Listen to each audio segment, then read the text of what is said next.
Hi, Seadrift residents. I'm Wendy Cordish from Greater Farallones Association and Greater Farallones National Marine Sanctuary. Thanks for taking a few minutes today to hear about our project. We've been working to understand how this shoreline is changing and how we can restore it in a way that protects habitat, slows erosion, and reflects community priorities. Today, we'll walk you through what we've learned, what we're proposing to do on this land, and how you can help us shape the design. This project is being led by Greater Farallones Association and Greater Farallones and Cordell Bank National Marine Sanctuaries. Together, we've worked in this area for a long time. We've led Kent Island restoration, shoreline planning, invasive species removal in the Seadrift Lagoon, and done a lot of long-term resilience planning across the lagoon. We're partnering with Seadrift Association and Marin County to make sure that the restoration reflects local values and everyone's long-term goals. And we've also teamed up with GHD Consulting. That's our lead team of consultants. They're really the top tier team of experts in coastal resilience and planning, and on engaging thoughtful stewardship of dynamic and really cherished places like this one. So this is the part of the shoreline we're talking about, right where the trail runs along the lagoon's edge. It's quiet, but it's a really important part of the estuary. It's still relatively natural, but is showing signs of stress. So why does that matter? This area supports birds and wildlife, right? Sanctuary is right here in this water. This is part of the Pacific Flyway. It's a Ramsar wetland of international importance. It's no short of accolades for the lagoon. And it also provides a buffer from high tides and flooding for the wildlife that lives there. It's also a key part of the experience for people walking along the trail or viewing the lagoon from home. So what happens here really affects the whole community and all the animals and plants and people that experience the shoreline. But this shoreline is already changing and it's at further risk. There's invasive plants like Algerian sea lavender that's spreading fast. There's some areas that are already eroding, and high tides are starting to push up farther toward the trail. So this project is really about extending the life of the shoreline so it protects people and the lagoon. We can do this together. That's why it's so neat. And this is why we're here, because there's still a window to do this shoreline in a way that improves the lagoon and the community. Now I'm going to hand it over to Nick, who's the senior coastal scientist on our consulting team, GHD. Nick's going to share the design concept that we believe will provide the strongest protection and habitat benefits for decades to come. And then I'll come back and share with you how you can help shape the design. Hi, everybody. My name is Nick Seadrift. I'm a senior coastal scientist and the project lead on the consulting team from GHD. So this is the stretch of shoreline that we've been studying. And as you see on this map here, we've broken the site into 3 different reaches based upon opportunities in each area. So we've studied the whole area, formed a multi-criteria analysis with scientists, agencies, and other partners on the project. We're weighing habitat, opportunities, resiliency factors, feasibility, and community values. And one design has stood out that we'd like to share with you today.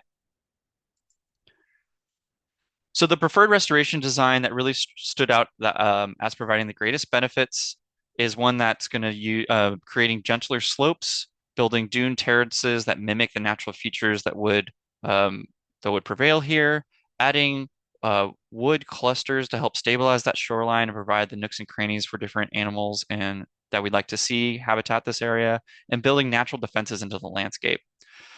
This design not only will help the shoreline hold up longer as sea levels rise and provide resiliency, but also support a broader swath of birds and wildlife and provide resilience over time.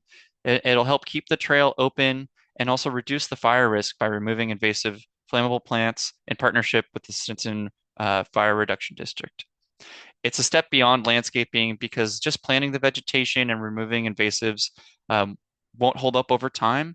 We'd like to help reshape the shoreline, adding natural elements and features to make sure that this area can help protect people, wildlife, and the lagoon for years to come. So one analogy that you might be familiar with that's helped really guide our thinking of this place is up in Doran Beach on the interior side of Doran Beach on the Bodega Harbor shoreline. As you can see in the lower left image here, there's this back barrier beach elements that help provide usable shorelines, those gentle transitions into the lagoon. But then as you move inland, they're providing those pockets of habitat, these undulations and diverse features for, in this case, these birds to provide this high tide roost habitat and some space to forage. And then on the right, you can see as you move and transgress up in the back of that shoreline, we're getting this gentle gradient of a mix of plants and habitat for different animals and plants as it reaches that roadway in this site. And so we've been using this and other sites as an analogy and a guide for what we're looking for Bolinas. So I'll be walking through each one of the reaches in more detail. What we're calling the Western Reach, this landscape here is relatively open and broad, and it makes it really ideal for restoration. You can see how the slope gently meets the lagoon, and this gentle transition is really good for a restoration project. And this reach embodies kind of a traditional washover or inlet from that's very sand. It's in consolidated sediment, so it can drain easily and really support dune restorations and a sandy lagoon shoreline transition zone. The non-native plants don't hold up the shoreline as well, don't as native plants do, but ice plant does, which is observed in this reach.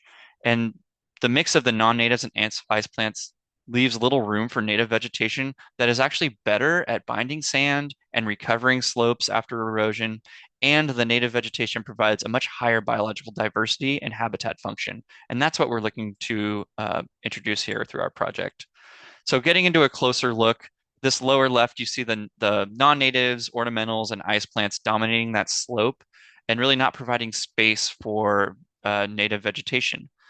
Then in this middle, we have this really invasive Algerian sea lavender. That's something that we're concerned about and hopefully to remove so it doesn't spread across the different salt marsh and conflict with some of the native and sensitive plant species that we'd like to see flourish here.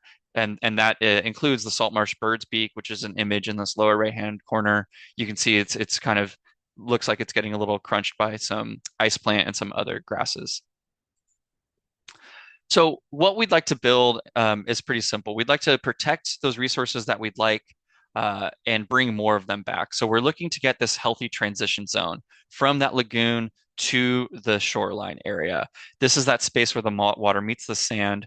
And we're looking, you can see here in this cross section, that black dotted line is the existing shoreline. And then in the rendering, you can see that we're laying back that slope. We're smoothing out those really abrupt scarps or sharp slopes and providing a more gentle transition that's undulating a diverse amount of habitat. And on that edge of the shoreline, we're hoping to introduce these wood clusters to stabilize the shoreline and also provide high tide roost habitat for birds.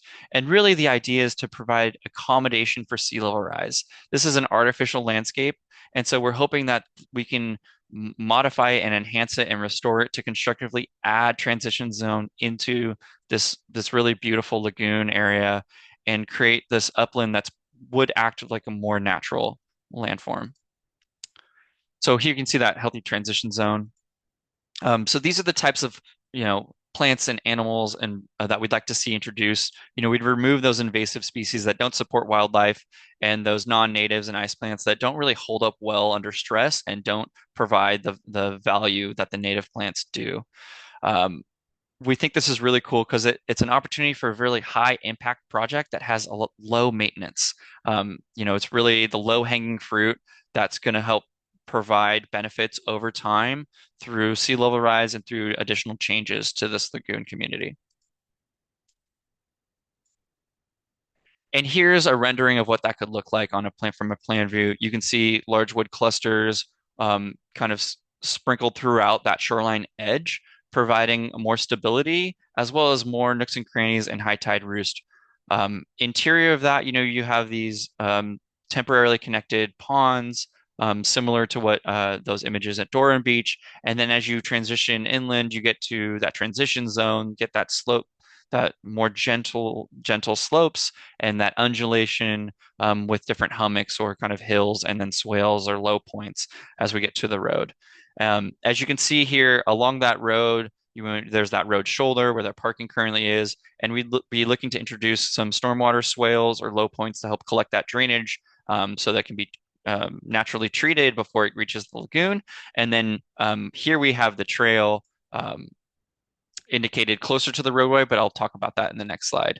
And so as I mentioned in this lower right now, you can see this image of the Doran Beach analogy and reference site that we're using to kind of help inform what this place could look like. So I touched on it just for a second there, but what about recreation? How might that change? Really, this project is not looking to prohibit recreational uses, but really thoughtfully incorporated it into our restoration design so that we minimize any potential conflicts. And what I mean by that is making sure that there's space for birds and animals, and space for people, and that we align, the form and function of the desired recreational amenities with our restoration concept. And so what we've been thinking about and what we really would like to get info from you and others in the Seadrift community from is what feels right. Currently the trail on the western side is, kind of in the middle of the entire shoreline, and there's informal pockets and clusters of seating and vistas and lookout points. So in the lower left, we have this trail that's kind of along that more shoreline edge. The lower right, we have a trail that's closer to the roadway with some spurs that go out to dedicated vista points. And in the top, a trail that's meandering somewhat in the middle there, that also has these more formalized meeting vista lookout points along that trail. And as I move into the central reach, and as I hope to kind of put into your mind as you answer the survey and we get input, is that in different sections of this whole shoreline, the trail might be in a different place. And we're looking to get the feedback from you of what feels right for how to incorporate the trail into the design. So as we move to southwest into the central reach, you can see this is a little bit more of a dramatic site with mature trees. We have these seasonal wetland pockets, some steeper slopes as we move southeast, and you can see that in that lower right-hand image. So in the central reach, we found some really interesting water dynamics. There's the pond, emergent pond, that has the low areas that help drain some runoff here that are uncovered. You can see in the lower left, as well as some covered ones in that really dense vegetation. And we can see that the mature trees and really robust vegetation is sucking up the nutrients and the fresh water from this area. And it has some really rare plants. The salt marsh birch beak is also has been observed in the central reach. And then as we move into the southeast portion of this reach, we have some underachieving, really steep slopes that could be doing more from a habitat and resilience standpoint. This really uniform, steep slope doesn't really provide a lot of habitat diversity, or a lot of resilience from a shoreline perspective. So this reach isn't really reaching its potential and has an opportunity to be enhanced and restored to provide a variety of habitat benefits and ecosystem services. So here's what we could do. Again, the black line there is sort of indicating the existing grade of what the landscape looks like today with the pond, and then a rendering of what could be done to help support it. So we would look to, support more those steep transitions on this really narrow bank. If you can look in this right-hand image, the really narrow shoreline bank between that pond and the existing lagoon shoreline. How could we create a more gradual transition? So we'd look at providing a little cap or patch to expand that landform and provide more time and a more gentle transition of that pond having a tidal influence or being more tidally connected to the lagoon. And really, we're looking to kind of utilize the space, the natural water features here, to have some smart, thoughtful restoration designs and components to expand the habitat benefits here. And then as we move again southeast to the more steep, scarped shoreline, we look to laying back that slope, again, providing a more gentle gradient, more habitat and diversity of slopes with undulations and gradual transitions for vegetation and the birds and animals we'd like to see here. We'd be bringing back that living edge to this section, something that's not only aesthetically pleasing, but also more ecologically useful. And again, in this section, we're looking for your feedback on trail usage. As you can see in this lower left here, that trail currently goes really close to the lagoon shoreline and then continues kind of on the lagoon side of that thick vegetation. And then as you move to the lower right image, that trail moves kind of into the middle of that section. And so we'd be really excited to get your feedback on, like, does this current alignment make sense? If we were to have a more formal trail in here, with connection points to the road, interspaced without, and maybe some dedicated vistas sprinkled throughout. So we're really excited to hear from you and the others in the community about what makes sense from a recreational use standpoint. As we get into the the Eastern Reach, we're taking a bit of a different approach. So after a thorough review of the site and consideration of project goals, our team determined that the constraints outweigh the opportunities for this site. It's narrow and physically limited from a space to work with, and it's right next to a few private homes. So the restoration here comes at kind of a high cost and high permitting complexity, and we don't view there being enough ecological benefit to justify the effort. So we're not proposing any major work in this section, but what we do envision is this area we can provide kind of voluntary guidance, native plant suggestions, support for managing invasives, and really our project can provide that opportunity as a demonstration project and help identify conceptual approaches that are compatible with living shoreline objectives that could be a starting point for future efforts here. So we really view the greatest opportunity and return on investment is in the open space in the western and central reaches. So something that's been really exciting is our project team has been in discussions with the Stinson Beach Fire Protection District. So we're looking to partner with them because they've identified this area as a place where invasive plants and vegetation could be targetedly removed to reduce the fuel loads and reduce that wildfire risk. And we think that there's a really great synergy in reducing that risky fire fuel with native habitat that's naturally pretty small and clustered towards the lagoon side. So by removing the vegetation that is concerning from the fire protection district standpoint, we'd reduce that fire risk for Seadrift while also restoring those native plants, providing not only a safer area but a hopefully better habitat. So we really see this as a win-win with ecological restoration and a community safety supporting each other. So I'll turn it back to Wendy. All right. Thanks, Nick. Super exciting. It's really fun to see all this and hear you talk about all the things we could do together. And we just want to end on this positive note. This project, we had early success, growing momentum. Just last month, we removed a dense patch of that invasive sea lavender. That's the bad one, right? We identified it through our studies, but it got worse. And we heard that it was about to flower. So we snapped to it. We moved with Marin County and Seadrift at Marin Audubon. We got out there and removed it that same week. Right? It's really cool. We got it out. We're setting ourselves up for a better restoration in the future. But I think it's just a good example of how successful we can be all working together. So now it's your turn. We're done talking. We really want your input. Please help us take a few minutes and fill out the survey. Every response is going to help us move toward a design that works for the lagoon and the Seadrift community. So we just, in our last slide, now that we've identified the preferred design, we want input from you on it. We're doing that this summer.